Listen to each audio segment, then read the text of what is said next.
novelty of basar v'chalav. The halachos of meat and dairy mixture are unique in many aspects.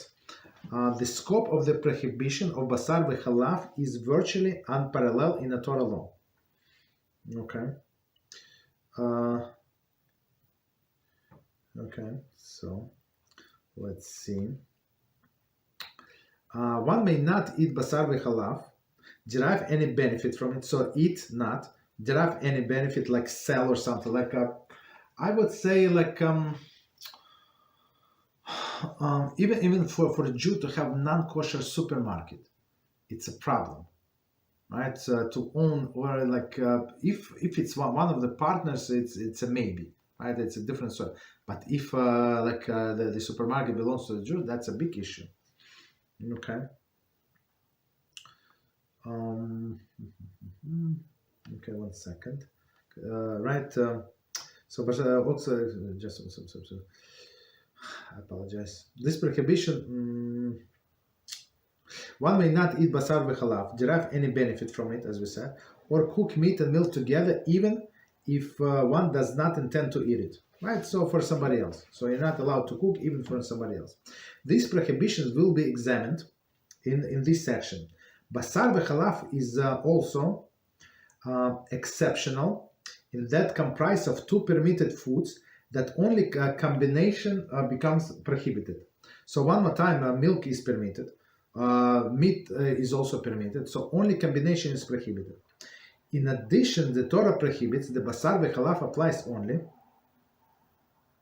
In addition, the Torah prohibition of basar v'chalav applies only to meat and milk cooked together. Okay, if they were cooked or if they soaked together for a long period of time, there is no Torah prohibition of basar v'chalav, even though they absorb taste of each other. So, and that's what we learn in this review, right? We said if you if you leave this water long enough, right, in this container, so the water is going to absorb the taste. Needless to say, these meat products, right, or dairy products, for sure. Although many attempts have been made to expound upon the meaning and the reasons of the unique prohibition, basar v'chalav, right, the explanation as strained. Okay, it is preferable to accept basar v'chalav is a chok. So chok is like that's what HaShem said, right? The Torah decree, whose deeper meaning and the purpose are beyond our grasp. So, in many times when people try to rationalize Torah, they going to, like, when you start to rationalize, you're going to rationalize that this does not apply any longer, for whatever reason. Okay, so let's see one commentary. So it says, Ibn Ezra offer explanation, but more readily assume that basar v'chalav is a chok. A similar approach is taken by Rabbeinu Bachya, who cites statement of Chazal that in the world to come, HaShem will reveal the hidden reasons of basar v'chalav. Okay, Rabbeinu Bachya offer Kabbalistic explanation as to why the reason basar v'chalav will be understood only then. Okay, so whatever reason. So for now, like what could be better than the decree of the king? So it's very easy. So I'm just adding what it's actually Rambam explained. It's very easy, like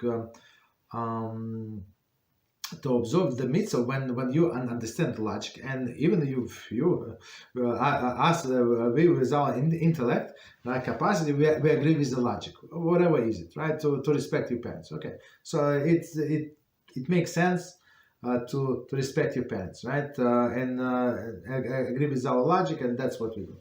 But the bigger reward is for a mitzvah that you do not understand the logic, and maybe it's even sound very illogical to you, but you still do it because HaShem said so. Right? And it should be our approach for all mitzvahs. Why do it? Because HaShem said so. Okay. So he said, do it, and it's going to be good for you. He said, if you absorb all of the mitzvahs, it's going to be good for you, for all of your descendants, in all of the generations, and I'm going to send you all of blessings. So why do I care how it works?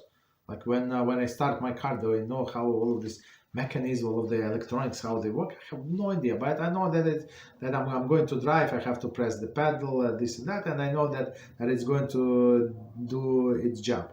So same is here. If HaShem said that all of the mitzvahs are going to bring me to, not me, but all of us, to Olam Haba, Beezrat HaShem, so okay, so I'm going to do it. Same as the car. I don't have to think about the deep reasons. And other things we're obligated to think and contemplate, as we learned in yesterday's class. Yes. Right? Shmoneh Prakim, that's you must. You use your brain, you must you use a capacity of thinking, but not here. Okay, here we just have to follow.